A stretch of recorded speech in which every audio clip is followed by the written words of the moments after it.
Diceritakan oleh Al-Fadhil Ustaz Ilyas Rahin bin Wang Baka PGA Battalion 14 Tawau. Tuan-tuan dan puan-puan yang dikasihi rahmat Allah Subhanahu Wa Taala, dengan ini saya mempersilakan barisan ahli panel dan juga moderator untuk naik ke pentas dan mengambil tempat. Tafadhal mashkura.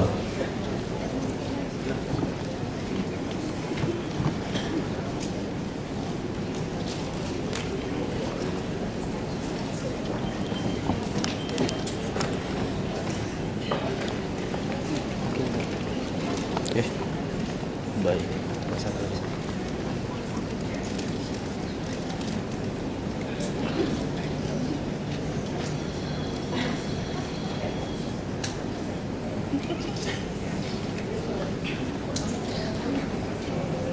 Meniti senja biasa mentari, mereka setitis menjelang kabut. Bacalah, baca setiap hari, tak akan habis ilmu dituntut. Oleh itu tuan-tuan dan puan-puan yang dikasihi rahmat Allah Subhanahu Wa Taala, tajuk yang akan dibincangkan dalam mini forum pada petang ini iaitu ajaran sesat semasa di Malaysia dan ancamannya. Tanpa membuang masa, saya dengan ini berbesar hati menjemput Ustaz Ilyas untuk memoderatorkan mini forum ini. Faitafadhal mashkura. Bismillahirrahmanirrahim. Terima kasih kepada sahabat saya Al-Fadhil Ustaz Mahathir. Alhamdulillah Rabbil Alamin, wa bihi nasta'in ala umuri dunia wa din. Asyhadu an la ilaha illallah wahdahu la syarika lah, wa asyhadu anna Muhammadan abduhu wa rasuluh. Allahumma salli ala sayyidina Muhammad wa ala alihi wa sahbihi wa barik wa sallim ajma'in. Subhanaka la ilma lana illa ma 'allamtana innaka antal alimul hakim. Wa qala rabbi shrah li sadri wa yassir li amri wa hlul 'uqdatam min lisani yafqahu qawli. Amma ba'd. Assalamualaikum warahmatullahi wabarakatuh. Para peserta seminar kefahaman Ahli Sunnah wal Jamaah sekalian, alhamdulillah sehingga ke saat ini masih lagi setia bersama kami dalam kita membincangkan berkenaan tentang ajaran-ajaran sesat serta ancamannya di Malaysia.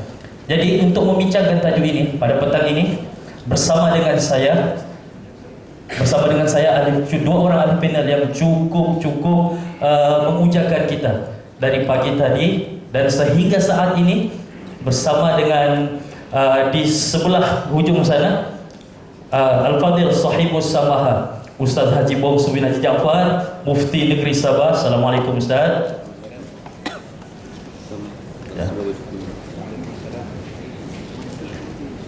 Assalamualaikum warahmatullahi wabarakatuh. Iya, Ustaz dah makan tadi Ustaz eh? Alhamdulillah dapat makan sama-sama. Itulah makanan Tawau Ustaz. Makanan Tawau yang dimasak oleh wanita-wanita Tawau, insyaAllah. Saya makan pagi tadi sampai sekarang kenyang. Tengok penangan di Tawau, makan pagi boleh sampai petang tu. Jadi Ustaz makan petang insyaAllah sampai esok Ustaz insyaAllah. Okey, dan di sebelah Fadil Sahibus Samaha adalah tidak lain tidak bukan seorang penceramah yang cukup lantang menyuarakan dan membongkar tentang kejahatan ataupun kesesatan ajaran-ajaran yang menyeleweng di Malaysia ini. Itulah Al-Fadhil Ustaz Haji Dr. Zamihan bin Muhammad Zain Al-Ghoriah. Assalamualaikum Ustaz. Kita dengar suaranya pun macam suara dari gua. Jadi harap-harap petang ini kita bersemangat mendengar penjelasan, dan hari ini dan petang ini mengikut Ustaz Zamihan, insyaAllah dia akan menjelaskan semua yang berkenaan tentang ajaran-ajaran sesat dan kekeliruan yang timbul di kalangan kita, terutama orang Tawau ini. Jadi orang Tawau ni Ustaz, untuk perhatian, untuk pun makluman kepada kedua ahli panel kita, orang Tawau ini kebiasaannya, terutamanya kalau terima satu ajaran itu, banyaknya yang buat sendiri tanpa memeriksa, tanpa petunjuk, tanpa merujuk pada mana-mana ahli agama ataupun badan yang berotoriti. Jadi Ustaz, kalau boleh saya jelaskan di sini, saya minta pada petang yang mulia ini, kebanyakannya kita di sini adalah penduduk asli negeri Sabah. Jadi soalan pertama saya ingin tujukan kepada Al-Fadhil Sahibus Samaha Ustaz Haji Bongsu bin Haji Jaafar, Mufti Negeri Sabah. Saya minta Ustaz untuk jelaskan skop dan definisi ajaran sesat itu sendiri. Dipersilakan Ustaz. Bismillahirrahmanirrahim. Terima kasih saudara pengurusi dan pengacara kita pada petang yang berbahagia ini, rakan ahli panel Dr. Zamihan Manzin Al-Ghari dan seterusnya para hadirin muslimin muslimat sekalian. Assalamualaikum warahmatullahi wabarakatuh. Jadi kalau kita bercakap mengenai ajaran sesat ini, dia ada dua frasa. Satu ajaran, yang kedua sesat. Nah, ada ajaran tapi tidak sesat, yang itu tidak kita bincangkan. Jadi bila kita bercakap mengenai ajaran sesat ini suatu bentuk ajaran, sama ada bersifat individu ataupun berkumpulan, sama ada dia secara sembunyi atau secara terang-terangan, sama ada dalam bentuk mistik. Ada ajaran-ajaran yang mistik kan, yang sukar untuk kita faham. Misalnya dia bilang dia boleh terbang ke angkasa misalnya, atau naik atas pokok dalam satu kali lompat misalnya, ini mistik. Ataupun ajaran-ajaran yang berbentuk ideologi modern, pahaman-pahaman modern yang canggih, yang atas nama akademik dan seumpamanya, tetapi semua bentuk itu dia bercanggah dengan ajaran Islam. Jadi kalau sekiranya ajaran itu dalam segala bentuknya itu dia bercanggah dengan ajaran Islam, dalam konteks kita di sini bercanggah dengan fahaman ahli sunnah wal jamaah, maka dia boleh kita masukkan sebagai ajaran sesat. Ini definisi umum, maknanya dia melibatkan apa saja bentuk. Dulu pernah kita dengar ada satu guru mengajar melalui silat. Melalui silat. Saya sebut silat ini bukan bermakna semua ajaran silat itu dia salah, tidak. Ya, ada ajaran-ajaran tertentu. Kan, dia masuk melalui seni mempertahankan diri. Ini saya sendiri pernah, dulu saya pergi berjumpa dengan guru dia ini, saya tanya dia, dia bilang mau belajar ilmu ni tidak sampai 15 minit. 15 minit kita sudah boleh khatam, boleh sudah berlawan. Dan saya bilang macam mana itu? Dia bilang kena masuk dulu amal dia punya wirid-wirid tertentu dia dalam masa 5 minit kita baca. Kita boleh. Jadi saya cuma datang untuk tanya-tanya saja. Bila saya bilang, dia bilang dalam masa 15 menit boleh dapat. Jadi saya pun pura-pura saya bagi alasan saya tidak, sebab saya ingat dia mungkin ajaran yang memerlukan masa sampai kita boleh tengok kan. Baik. Dia masuk melalui ajaran silat menyilat ini, dan ternyata dimasukkan unsur-unsur pemujaan kepada guru, unsur pemujaan kepada jin, dan unsur-unsur lain yang bertentangan ajaran Islam, atau lebih khusus lagi bertentangan dengan ajaran ahli sunnah wal jamaah. Maka ini termasuk ajaran sesat. Yang keduanya, kalau sekiranya dia melibatkan ada juga ajaran sesat, jangan kita bayangkan ajaran sesat ini dalam bentuk yang itu saja, yang mistik-mistik yang di kampung-kampung nih kan. Macam di KK baru-baru ni ada ajaran sesat yang dapat kita kesan kalau dia bilang mengamalkan wirid dia tu, zikir-zikir tertentu itu dia boleh masuk syurga. Zikir saja, sembahyang tak perlu. Yang perlu zikir. Dan yang paling penting, dia bilang kena bayar deposit 2.000. Ini yang saya lucu ni. Kena bayar deposit 2.000 ringgit kepada guru itu. Jadi itu deposit untuk masuk syurga. Dan dia berzikir di atas pokok. Asal dia naik atas pokok berzikir. Asal dia berzikir memang dia naik atas pokok. Hari itu saya lipas sudah di tempat tu, pokok tu tidak ada sudah. Sebab saya sudah report dengan Jahins, mungkin Jahins sudah tebang 8 kali. Tidak ada sudah pokok tu, tidak tahulah di mana dia orang mau berzikir. Buat zikirnya atas pokok. Ini yang biasanya secara lazim ini ajaran sesat. Tapi ada lagi ajaran yang lebih sesat, yang menyesatkan. Sesat dan menyesatkan dalam bentuk ideologi, dalam bentuk pemikiran. Yang ini sukar untuk kita kesan. Kalau tadi ada pokoknya, ada zikirnya, kita nampak. Yang ini tidak ada pokok, tidak ada zikirnya. Dia cuma keluar apabila kita minta pandangan dia terhadap, contohnya orang yang menganut paham pluralisme barangkali Zamihan barangkali sudah sentuh sikit. Ya, orang yang menganggap semua agama ini sama.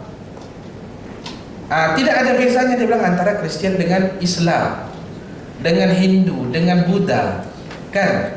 Semuanya ini satu ajaran yang akhirnya menuju kepada satu Tuhan. Ayat ini saya bilang tadi dia bercanggah dengan ahli sunnah wal jamaah dan bercanggah dengan ajaran Islam. Sebab kita pun tahu ayat kan, wa may yabtaghi ghairal islam dinan fala yuqbala minhu. Siapa yang mengambil selain daripada Islam sebagai agama, fala yuqbala minhu, selama-lamanya dia akan tidak diterima oleh Allah Subhanahu wa taala. Ditambah lagi dengan innad dina indallah al-Islam, agama di sisi Allah yang diredai, yang diiktiraf oleh Islam.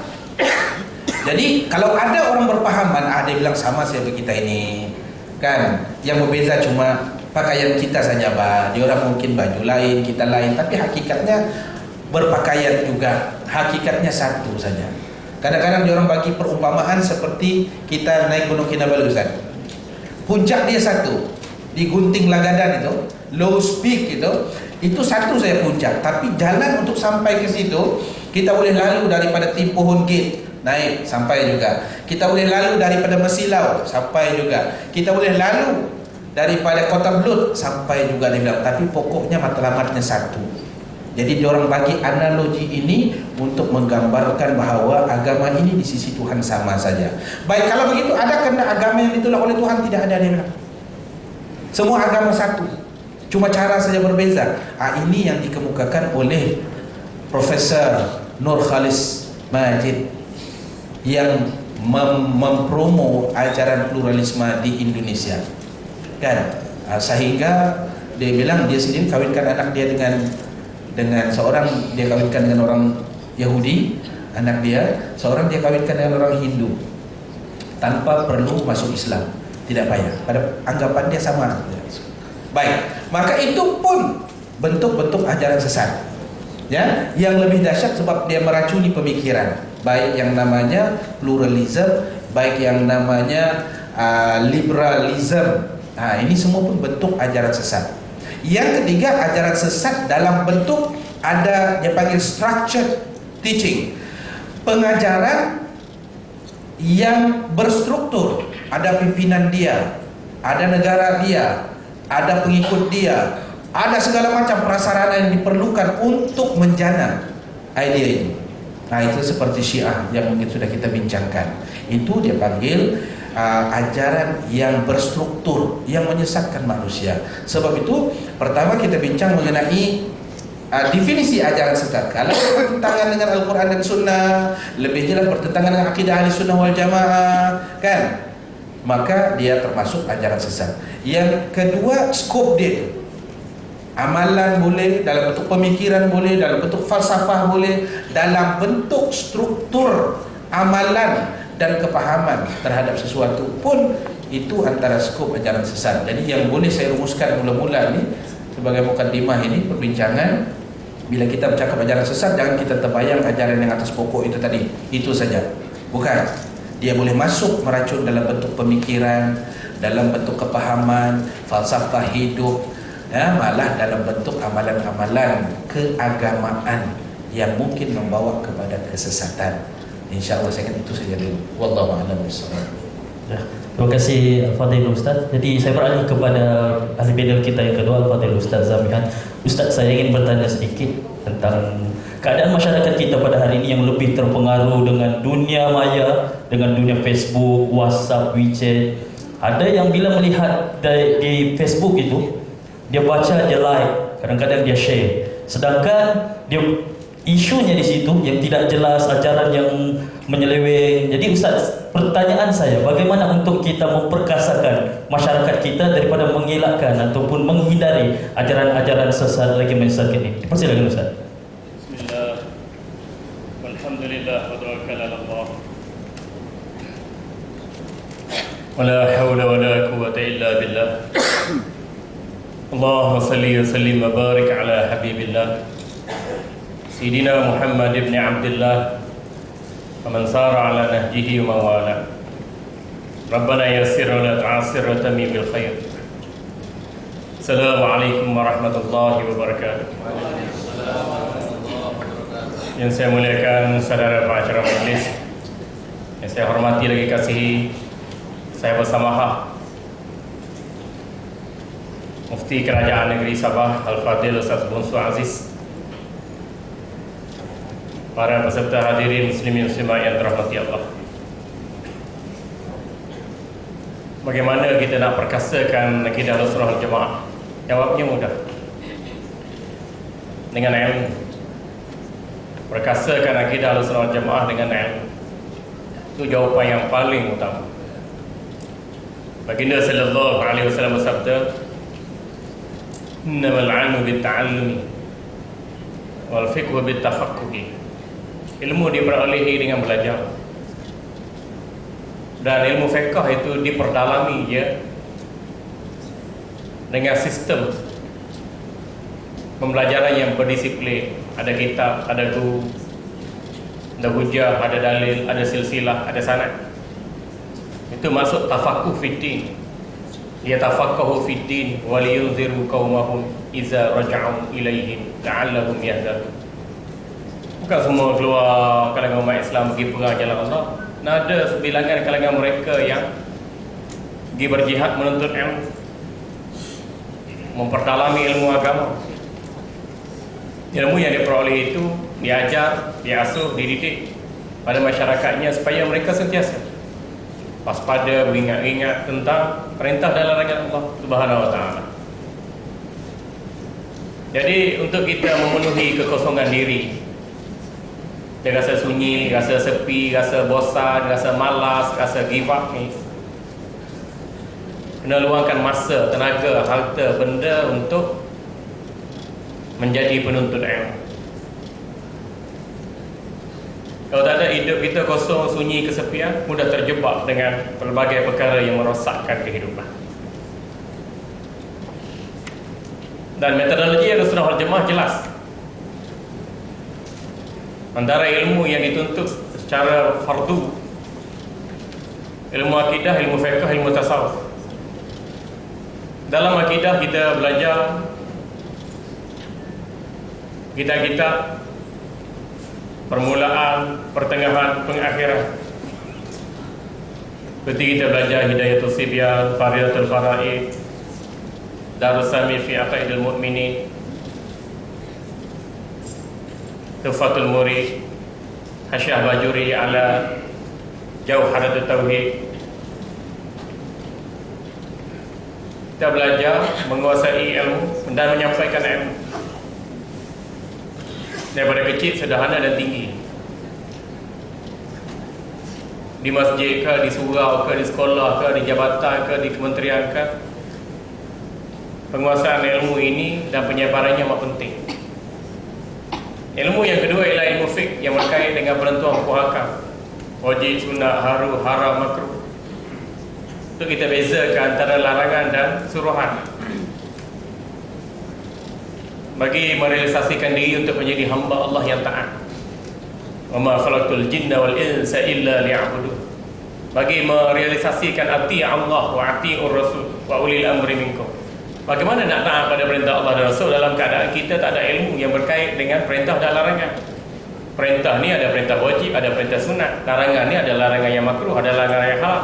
Antara yang tidak disuruh dan tidak diperintahkan, itu menjadi tugas para alim ulama untuk tampil memberi ingatan, pencerahan dan pengajaran. Ini terangkum dalam sabda baginda sallallahu alaihi wasallam. Bagaimana dihimpunkan oleh Imam Nawawi dalam matan arba'innya.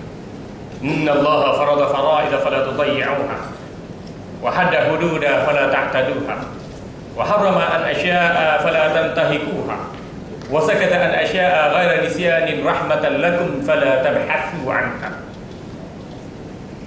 Hadis riwayat Tabrani. Maksudnya sesungguhnya Allah telah memfardukan kepada kamu beberapa kefarduan, jangan kamu mencuaikannya. Sesungguhnya Allah telah meletakkan beberapa batasan dalam urusan agama, jangan kamu melanggarnya.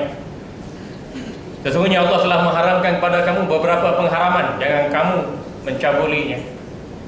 Dan Allah Subhanahu wa taala tidak menyatakan suruhan dan larangan itu bukan kerana terlupa, tetapi sebagai rahmat buat kamu merujuk pada para alim ulama, jangan kamu banyak berbantah-bantah tentangnya. Hadis ini sama petunjuknya dengan hadis yang sahih. Baginda sallallahu alaihi wasallam bersabda, "Innama halaka man qablukum bi kasrati su'alihim wa ikhtilafihim ala anbiya'ihim." Sesungguhnya umat-umat terdahulu sebelum kamu telah dibinasakan oleh Allah lantaran mereka bi kasrati su'alihim wa ikhtilafihim, banyak songel, banyak tanya, banyak hujah, banyak bantah, banyak mengungkit tentang apa yang disampaikan oleh para nabi-nabi mereka alaihi wassalatu wassalam. Jadi alhamdulillah, bila kita pelajari kitab fiqh, kita belajar kitab Muniyatul Musalli, kita belajar Matla'i Badrain, kita belajar I'anatul Talibi, kita belajar Fathul Mu'in, kita belajar Hasyiah Bujairimi, kita belajar Minhajul Talibi. Jadi ilmu fiqh kita kuasai peringkat rendah, peringkat menengah, peringkat tinggi, dan akhirnya kita memiliki malakah ilmiah dan bakat. Kita boleh sampaikan ilmu dengan baik. Sebab tu tok guru kita dulu belajar lillahi ta'ala, balik buka pondok lillahi ta'ala. Berbanding dengan sistem madrasah, memang ada dua-dua manfaat, tapi keikhlasan tu lebih tinggi sistem pondok. Dia belajar lillahi ta'ala, mengajar buka pondok lillahi ta'ala. Orang nak datang belajar, tak nak, sudah. Berbanding kita belajar BA, nak jadi ustaz, nak jadi cikgu, gekor, kepil air, nak jadi pegawai jakir, nak jadi pegawai di mana-mana jabatan kementerian. Mana dalam hati itu ada keikhlasan, ada juga keduniaan. Tak apalah, Rabbana atina fid dunya hasanah fil akhirati hasanah, tak apa. Kalau seimbang, hak takut-takut jadi sumbang. Banyak dunia, akhirat sedikit saja. Kalau nak banding dengan ulama-ulama kita terdahulu yang melahirkan kita sebagai generasi hari ini, mereka mempelajari ilmu, menguasai ilmu, menjiwai ilmu dan tegar menyampaikan ilmu. Begitu juga dalam ilmu tasawuf, kita belajar kitab-kitab ilmu tasawuf, Hidayatus Salikin, atau nama bagi hati, Hidayatus Salikin, Khairus Salikin. Kita belajar Futhul Qulub, Fathur Rabbani, Fathur Rahmani. Sahabat saya Ustaz Mustafa mengajar kat Masjid Gausa tu, baca kitab Aqaid Ahli Tasawuf li Syekh Abdul Qadir Isa, cukup bagus. Jadi bila kita menguasai ilmu akidah, fiqh, tasawuf ataupun iman, Islam, ihsan, inilah landasan kehidupan, wacana kebenaran. Tak mudah kita digugat oleh mana-mana pengaruh kata-kata, perbuatan ataupun doktrin pemikiran individu atau kumpulan. Mana inilah antibody kita, kekuatan kita, imuniti kita untuk kita hadapi pelbagai mihnah atau pancaroba dalam kehidupan dunia. Kalau tidak, tak ada benda ni, kita akan hanyut. Itu yang moderator sebutkan tadi. Apa saja yang orang sampaikan, kita kat tawaf ni terima je, percaya semua ustaz. Tak tahu ustaz Wahabi ke, ustaz Syiah ke, ustaz Liberal ke, ustaz Arkam ke, ustaz belaka, ustaz. Rupanya kita ni kena start. Kalau start motor, start kereta, daripada mula start ada destinasinya. Tu bila terjebak dengan pemikiran yang keras, kasar, bengih, ekstrem, radikal ni, kita nak undur balik, pusing balik, U-turn, payah. Sebab soal akidah, soal pemikiran masuk dalam akal kita, sebati dengan jiwa kita, jadi sikap kita.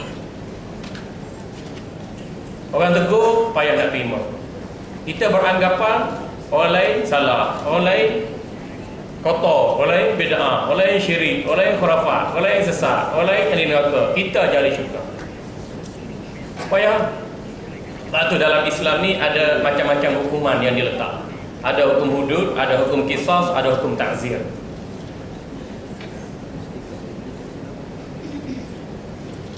Ta'zir ni hukum yang diputuskan berdasarkan kepada kebijaksanaan pemerintah. Sama ada sepat atau denda atau penjara atau wang daerah, atau yang difikirkan sesuai. Begitu juga hudud dan qisas. Hudud ni hukum pasang siap yang melibatkan jenayah-jenayah yang besar. Seperti zina, minum arak, mencuri, cukup 14 syarat yang ditentukan ulama, kena potong tangan. Curi tak cukup 14 syarat, tak potong tangan. Zina ataupun merompak dengan bunuh orang, itu dalam kategori hudud, jenayah berat. Bagi mewujudkan keamanan dan kestabilan dalam sebuah negara, polis pun tak pening kepala, hakim pun tak pening kepala, hukum hudud, hukum pasang siang. Saya tengok elemen-elemen hudud digubal, dideraf, dinilai, dipastikan pelaksanaannya begitu adil dan efisien. Maka Alhamdulillah Islam dan kepentingan umatnya terjaga, terpelihara. Dan bukan Islam pun tidak berapa berani untuk memperkatak-katikkan kita. Begitu juga kisah berkait dengan jenayah bunuh, jenayah berat. Alhamdulillah kita boleh selesaikan masalah kita itu dengan harmoni bila kita menguasai ilmu. Tapi bila tak menguasai ilmu tadi, sama ada akidah atau fiqh ataupun tasawuf, kita hanya ikut orang, ikut cakap dalam Facebook, dalam Twitter, Instagram, internet, WhatsApp yang main terima aja. Marilah kita rujuk pada sabda Nabi sallallahu alaihi wasallam. Kafa bil mar'i kadhiban ay yuhaddisa bi kulli ma sami'a. Wa fi riwayatin ukhra, kafa bil mar'i isman ay yuhaddisa bi kulli ma sami'a. Hadis pertama, cukup seorang itu dianggap sebagai pendusta, dia menyampaikan apa sahaja yang didengar. Hadis yang kedua bermaksud cukup seorang itu dianggap sebagai pendusta, dianggap sebagai pendosa, dia menyampaikan apa saja yang didengarinya. Dia tak selidik benda itu. Hadis ini disesuaikan dengan firman Allah, ya ayyuhallazina amanu, wahai orang-orang yang beriman, in ja'akum fasiqun binaba'in fatabayyanu. Bila orang fasik datang bawa satu berita kepada kamu, fatabayyan, bayyana, yatabayyan, tabayyunan, maknanya kena selidik dan selidik hingga menghasilkan natijah. Sebab tu datang dengan sirah tasydid, lidilalati alal kathrah, banyak kena buat benda tu. Fatabayyanu, kenapa? An tusibu qauman bijahalatin, kelak kamu membuat pengadilan secara jahil, secara tak tahu, salah sangka, ragu-ragu.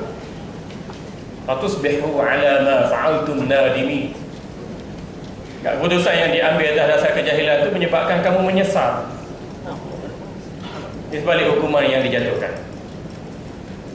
Dan sekarang ni dalam Facebook, dalam Twitter, Instagram, YouTube, WhatsApp, kita tak tahu orang ni sembahyang ke tidak, puasa ke tidak, tutup aurat ke tidak, cakap benar ke, cakap menipu ke, ada elemen-elemen munafik ke.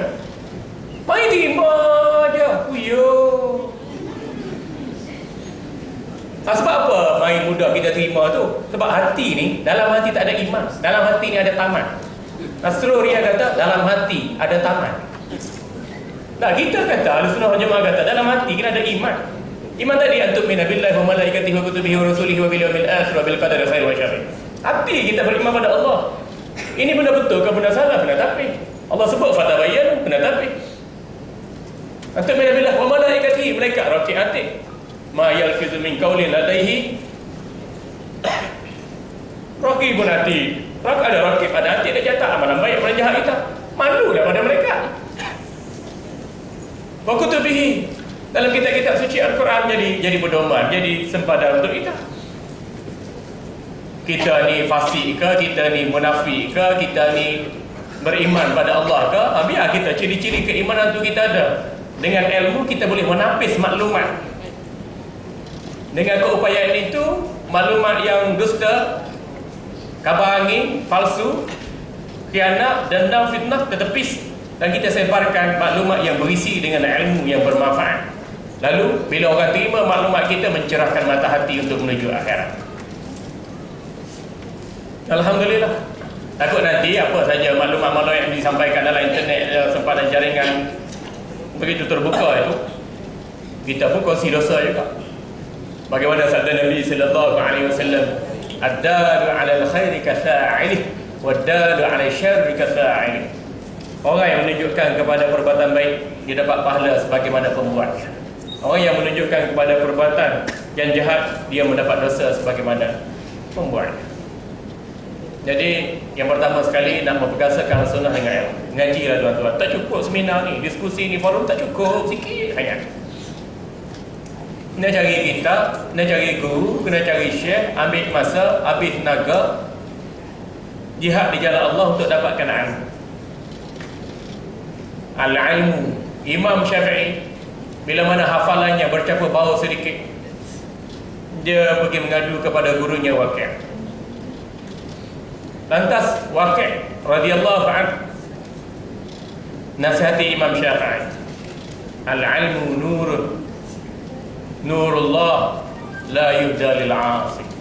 Ilmu itu cahaya, dan cahaya Allah tidak diberi kepada orang yang bermaksiat. Padahal Imam Syafi'i itu waliullah. Bukan sekadar ulama biasa, Imam Syafi'i itu waliullah. Makan, minum susu kambing yang diragui. Yang diragui je, bukan haram. Yang diragui, syubhat je. Terlebih, terkurang, terbeli, tersalah bayar. Itu pun hafalannya menjadi kurang berkualiti. Mengadu kepada guru, guru kata ilmu nur. Ilmu itu cahaya. Ilmu mana? Ilmu yang bermanfaat. Cahaya kepada hati. Kalau hati yang bercahaya, dia akan menghantar isyarat kemesraan dalam mentaati Allah pada tangan buat baik, mata tengok benda baik, telinga dengar benda baik, mulut cakap benda baik. Hatta kemaluan pun digunakan untuk tujuan kebaikan. Fa innahum ghairu malumi. Tak ada cara lain kita nak perkasa Ahlussunnah Jamaah dan pantras segala unsur penyelewengan yang melanda Ahlussunnah Jamaah itu dengan ilmu. Kerana itu baginda sallallahu alaihi wasallam bersabda, yahmilu hadzal ilma min kulli khalafin udul yanfa'una anhu tahrif al-ghali wa intihal al-mubtili wa ta'wil al-jahili. Sepanjang masa yang mendatang ini hingga ke akhirnya berlaku kiamat, akan ada di kalangan aku yang sentiasa memperjuangkan kebenaran berdasarkan disiplin ilmu. Yahmilu hadzal ilm, mereka bertindak yang fauna anhu tahrif al-ghali, bertindak menghapus golongan yang melampau dalam urusan agama. Wantihal al-mubtilin, menghapuskan kebohongan dan penyelewengan dalam agama. Wa ta'wil al-jahili, dan menghapus golongan yang melakukan takwilan agama dari kalangan orang-orang yang bodoh. Jadi dengan disiplin ilmu, insya-Allah kita boleh membangun diri, bangun keluarga, bangun masyarakat, bangun negara, berteraskan kepada metodologi Ahlussunnah wal Jamaah, dan kita mencapai maqsadillah. Allahu a'lam. Ya, jadi ikut ulasan daripada Al-Fadhil Ustaz tadi, pentingnya masyarakat kita ni Ustaz dihidangkan dengan majlis-majlis ilmu Ustaz. Kalau boleh setiap malam itu Majlis Al-Kausar itu mengadakan majlis ilmu. Jadi kalau ada kesempatan kita datang di Tawau inilah. Dan kalau boleh Ustaz, selaku pihak yang berautoriti, Ustaz Bungsu, saya beralih kepada Ustaz Bungsu, majlis ilmu ini bukan setakat di masjid-masjid, tapi juga di stesen televisyen, kalau Ustaz setujulah. Sebab Ustaz, kalau kita lihat televisyen kita, masyarakat kita hari ini, dari kanak-kanak sehingga orang tua dihidangkan dengan hiburan. Dari kanak-kanak bintang kecil Ustaz, bintang kecil. Yang remajanya ikut Fantasia. Ini yang beliau-beliau ni. Yang beliau-beliau ni, ni kilauan emas. Ada yang menjawab di bawah. Jadi Ustaz, masyarakat kita hari ini terlalu obses dengan hiburan, dan ilmu itu diketepikan. Jadi Ustaz, bagaimana ajaran-ajaran yang begini mempengaruhi masyarakat, kehidupan dalam masyarakat kita, sehingga merosakkan pemahaman mereka tentang ajaran Islam yang sebenar. Jadi saya persilakan Ustaz. Baik, terima kasih kepada pengurusi, rakan ahli panel Ustaz Samihan, dan tuan-tuan dan perempuan hadirat sekalian. Sebelum saya jawab isu hiburan melampau dan terlampau ini, saya mungkin tak sikitlah Ustaz Samihan tadi ke arah memperkasa tu. Saya kira zaman kita ini zaman orang bilang ICT, Information and Communication Technology, teknologi canggih. Anak-anak kita hari ini sudah masuk generasi Y, ya, makan dengan iPad, iTab, tidur dengan iPad, iTab, iPhone, kan, dan semualah. Ini generasi Y orang bilang. Jadi apa tugas kita ni untuk memperkasa akidah? Oleh kerana dunia kita luas, lubang untuk masuk ideologi dan pahaman-pahaman sesat ini banyak. Ya, Ustaz Zamian sebut tadi kita kena ada fatabayyanu, kita kena tapis, ada filtration process, ada penapisan. Baik. Salah satu cara lah mungkin saya boleh cadangkan kepada kita ibu-ibu, bapa-bapa sekalian, supaya kita memahami persekitaran kita ini.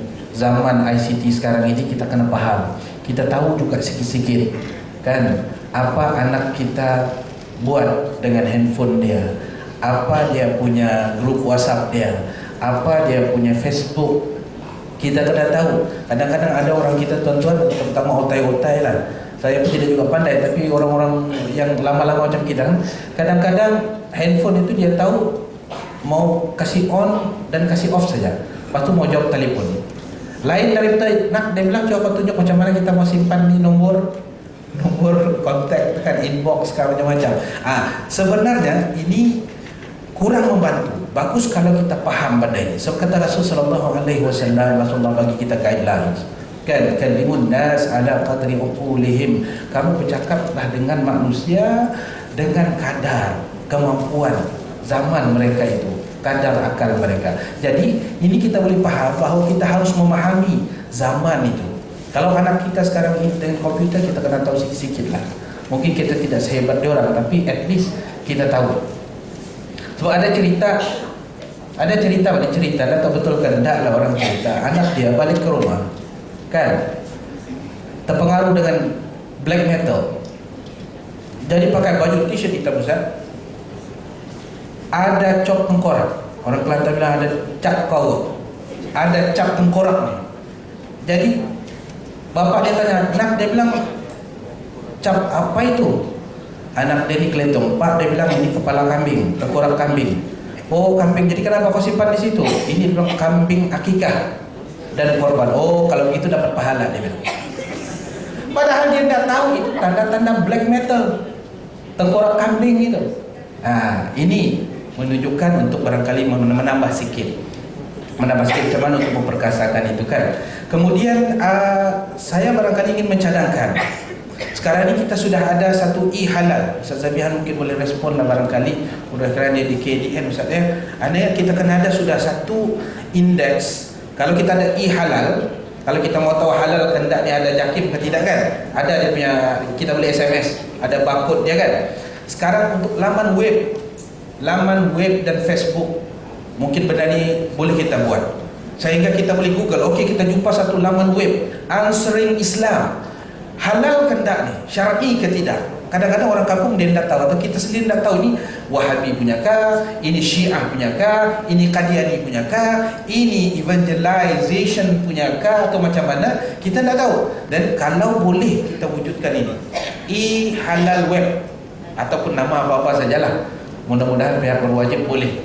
Jadi kalau kita ragu-ragu, kita boleh type, oh ini macam mana, kita cek dalam e-halal web itu. Belum ada lagi ni, ini baru angan-angan saya ni. Tapi mungkin kita boleh cadangkan kalau begitu. Mudah-mudahan. Ya, baik. Itu antara beberapa perkara yang boleh kita tambah. Jadi balik semula persoalan yang berbahagia pengurusi tadi mengenai hiburan. Ya, hiburan ini adalah satu keperluan masyarakat. Bila Rasulullah balik dalam satu peperangan, kan kepenatan sangat. Kepenatan sangat. Maka Rasulullah suruh Bilal, kan, azan. Azan ini adalah sebahagian daripada hiburan kita. Demikianlah juga Al-Quran. Ini hiburan bagi orang Islam. Sebab itu Al-Quran kita lakukan dengan tarannum. Kita disuruh tu bertarannum, bertartil, semua sekali ini dengan lagu macam-macam. Ini bentuk-bentuk hiburan. Baik. Tetapi dia keperluan itu bukan di hadapan, bukan menjadi matlamat. Hiburan ini cuma sebagai sokongan. Yang kata Rasul, hati manusia ini dia pandai jemu. Bila dia jemu, dia buta. Bila kita sudah boring dengar ceramah, tidak sudah kita dengar nih. Malas sudah saya dengar, dia bilang. Bosan itu juga. Ustaz itu juga ditangkapkan. Jadi masa itu kita sudah tutup pandangan kita, tidak mau sudah kita dengarnya apapun. Sebab kita bosan. boring dia bilang. Sebab itulah untuk menghilangkan keboringan itu Rasulullah suruh ya kita berhibur, tetapi ruwaida qalilan, sikit-sikitlah, jangan banyak-banyak. Kalau pagi pun hiburan, tengah hari pun hiburan, petang hiburan, malam malarlah hiburan saja, kan ujung-ujung hiburan itu jadi Tuhan dia. Walaupun kalau hiburan itu mungkin hiburan yang mungkin nasyid, tapi kalau itu saja pun tidak berapa kena juga. Jadi kita tahu meletakkan di mana kita punya priority. Ya, kalau tadi Ustaz Zamian bilang ilmu nomor satu, ilmu nomor satu. Manusia ini biasa kadang-kadang dia bosan, maka selitkan dengan hiburan. Macam juga kita kan, program-program kita macam ini sebenarnya kadang-kadang bosan juga kita, kan bosan kita. Coba kita panggil artis, barangkali tidak cukup kita punya dewan ini, penuh sesak sampai duduk siring-siring lagi, barangkali lah. Semua manusia suka benda-benda yang menyukakan, yang tidak boring, kan? Jadi kalaulah cerita tadi, saya sebenarnya lebih menyukai pendekatan hiburan ini. Sabah, macam tuan-tuan tahu, orang Sabah ini kalau bab-bab yang orang keke bilang singgarum, bab-bab hiburan ini, bab-bab menyanyi, bab menari, ini kita nomor satu lah. Even nasyid kita pun, misalnya di peringkat kebangsaan, Sabah belum pernah jatuh lagi.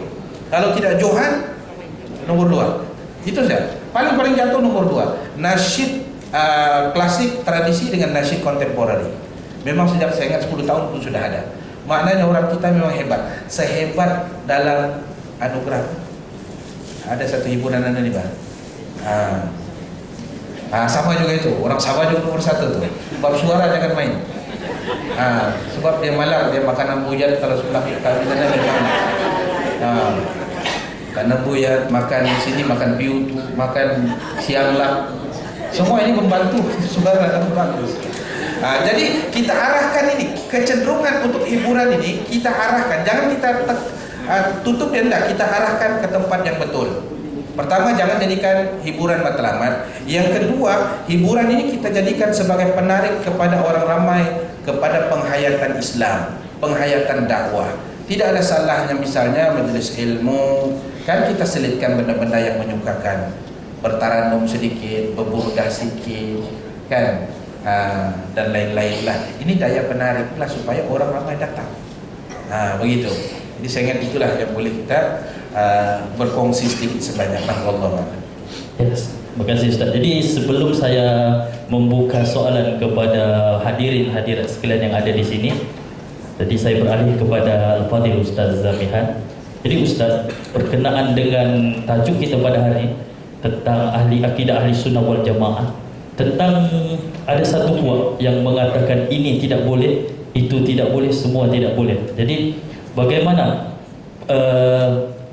aswaja ahli sunnah wal jamaah yang dipimpin oleh Ustaz sendiri, pandangan Ustaz tentang kumpulan ini? Dipersilakan Ustaz.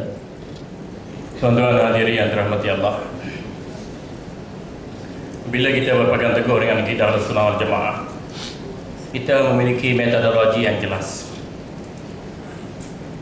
Yang pertama, akidah kita Ahlussunnah wal Jamaah berteraskan kepada pimpinan Imam Abu Hasan Al-Asy'ari dan Abu Mansur Maturidi, yang merangkumi majoriti ulama dan umat Islam seluruh dunia hingga sekarang.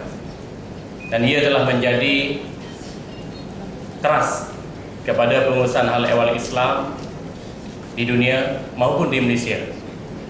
Kalau tuan-tuan merujuk kepada sat khabar berita harian pada 30 hari bulan yang lepas, yang berbahagia Datuk Ketua Pengarah JAKIM, Datuk Osman Mustafa, telah keluarkan satu kenyataan rasmi bahawasanya Malaysia berteraskan akidah Ahlussunnah Jamaah dan sudut akidah berpegang kepada pimpinan Imam Abu Hasan Asy'ari, Abu Mansur Maturidi, dan sudut fiqah berpegang kepada mazhab Syafi'i dan meraihkan mazhab yang lain yang muktabar, dan dari sudut tasawuf berpegang dengan akhlak Islam. Inilah kerangka yang dianuti di peringkat negeri, di peringkat kebangsaan, dan digunapakai oleh Jabatan Agama Islam Negeri, Jabatan Mufti Negeri, dan Majlis Agama Islam Negeri. Justru dengan kerangka ini, kita bergerak membina kurikulum di peringkat sekolah rendah, sekolah menengah, kolej, universiti, membangun masyarakat dan memperkasakan tamadun. Seandainya kita memilih aliran pemikiran yang lain, terus saya katakan seperti Syiah, seperti liberal, seperti Wahabi, seperti Arkam dan ajaran-ajaran sesat yang lain, menyebabkan fahaman kita, pemikiran kita, amalan kita menjadi ekstrim, menjadi radikal, rigid atau konservatif. Kerana tidak ada model yang paling lengkap dalam pembangunan modal insan hingga kita boleh bina negara Islam yang diperakui sejarah dan peradabannya kecuali dengan Ahlussunnah wal Jamaah. Kata Nabi sallallahu alaihi wasallam sendiri memberi bayangan, la tuftahuna al-Qastantiniyah wala ni'mal amiru amiruha la ni'mal jaishu zalikal jaish. Negeri kota Konstantin, yakni Istanbul, pasti akan dibuka, pasti akan ditakluki. Sebaik-baik pemimpin adalah pemimpinnya, dan sebaik-baik tentera adalah tenteranya. Dan ulama sepakat, inilah Sultan Muhammad Al-Fatih, yang mana beliau berteraskan kepada akidah Ahlussunnah wal Jamaah, Asy'ariyah dan Maturidiyah, hingga dipuji oleh baginda sallallahu alaihi wasallam. Kalau kita dah ikut tradisi Syiah, Syiah menakluki Iran pun dalam kekerasan. Digulingkan pemerintahan Shah Reza Pahlavi, ditangkap, dibunuh, dirampas hak pemerintahan dan dibina negara Republik Islam Iran versi Syiah. Begitu juga insiden yang berlaku di Iraq. Saddam Hussein itu Sunni, tapi Sunni agak zalim lah sedikit kalau kita kata secara adilnya. Tetapi dalam siasat syariah, walaupun pemimpin itu Sunni adil, zalim, pemimpin Sunni yang zalim, perlu dinasihati, perlu ditegur, perlu dibentuk, perlu dibimbing. Bukan terus gampang kuasa guling bunuh dia. Bila mana Saddam Hussein jatuh, mereka cerita, naik pula aliran Syiah di Iraq sampai sekarang. Jadi Syiah dah ada dua negara resmi.